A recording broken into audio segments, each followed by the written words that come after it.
My name is Antonio Fortunato, and I am Deputy Head of the Crew Operations Unit at the European Astronaut Center. I am a graduate of the University of Naples Federico II. I have a degree in aerospace engineering, and I also have a master's degree in space studies from the International Space University in Strasbourg. I started my space career working on small satellites, especially small Earth observation satellites for the Italian Space Agency, and I moved from there to the European Astronaut Center to work as a spacecraft communicator for the Columbus module of the ISS. That's where I've been working for the past 7 years. Since then, some additional tasks and responsibilities have been added, and now I am helping taking care of the Crew Operations Unit, where in the unit we actually work on two main topics. The first one is the communication with the crew of the International Space Station from the Columbus Control Center. The second one is the crew and family support, which are the services that are provided to European astronauts and their family when they are assigned to a mission to the ISS.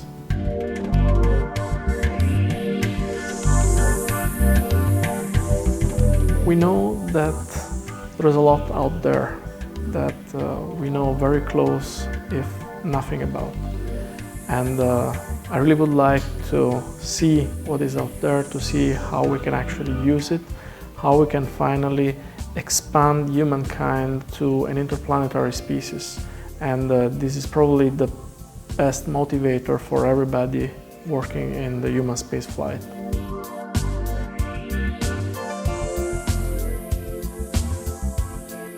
Well, we are seeing a lot of very interesting changes already. We are moving from a situation where space is actually performed only by big spacefaring nations and governmental space agencies to a situation where more and more tasks and activities are performed also by commercial providers. So I'm definitely looking forward to SpaceX and Boeing starting commercial transportation to the ISS. I am looking forward to more and more players from the commercial side becoming active and lowering also in this way the cost of access to space. And once the cost of access to space will be low enough, we will finally see all those concepts that have been described for the past 50 years that never came to fruition so far. Hopefully we will have hotels in low Earth orbit, commercial activities for the exploitation of space, and hopefully space agencies working more and more on interplanetary exploration, the exploration of the moon, of cislunar space, and finally and hopefully of Mars.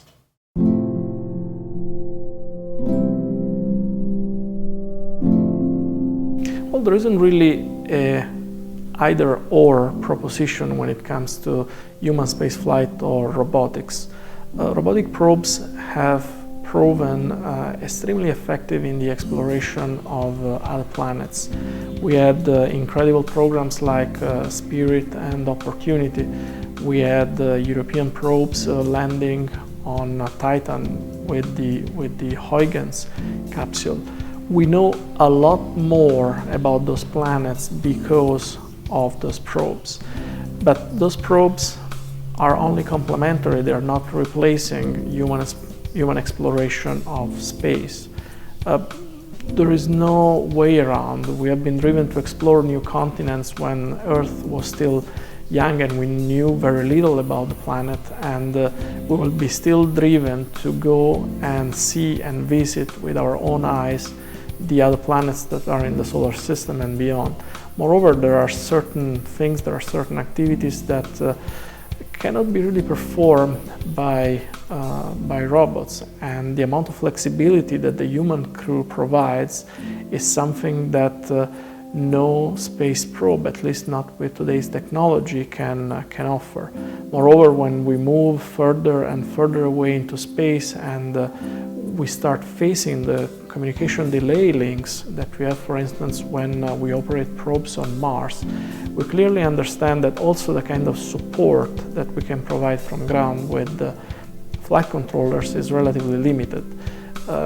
If something happens, you need to reply and to react immediately. You cannot react in 15 minutes, half an hour time. And that's where having actually people on site and taking decisions based on what they see is actually important and fundamental for the success of exploration.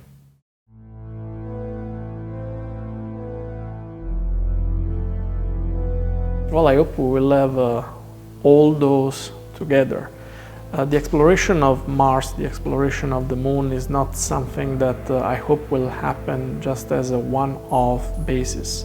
And if we want to avoid to have just programs where we go to Mars, we plant a flag, and then we come back never to be there again for 20, 30, 40 years, we need to develop an infrastructure that actually allows us to have a sustainable program of exploration.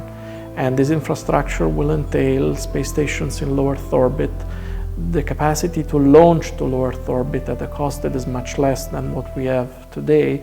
It will involve stations around the Moon, stations on the Moon, and other infrastructure in the space from here to Mars and then beyond.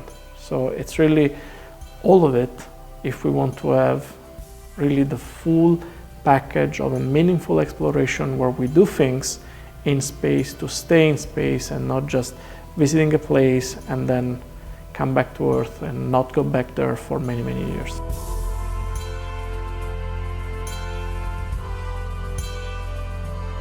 That all of this will not happen because of risk aversion, because of political consideration, because of not being brave enough to pursue new technology that can enable this space infrastructure to actually come to fruition.